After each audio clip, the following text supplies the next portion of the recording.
Mereka dianggap bendera itulah produk yang laris sekali untuk pilkada. Karena orang-orang ini kan andalan cuma bendera, bendera, bendera. Sementara saya sudah sampaikan tadi, bendera ini nggak bisa direalisasikan oleh Indonesia karena dianggap bertabrakan dengan bendera merah putih. Kalau ini terjadi, maka kekacauan yang luar biasa.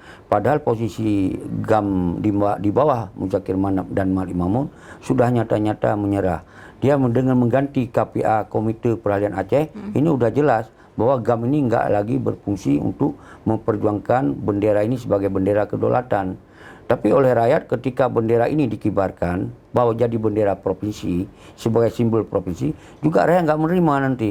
Maka oleh sebab itulah Indonesia memilih tidak dibolehkan bendera itu dikibarkan.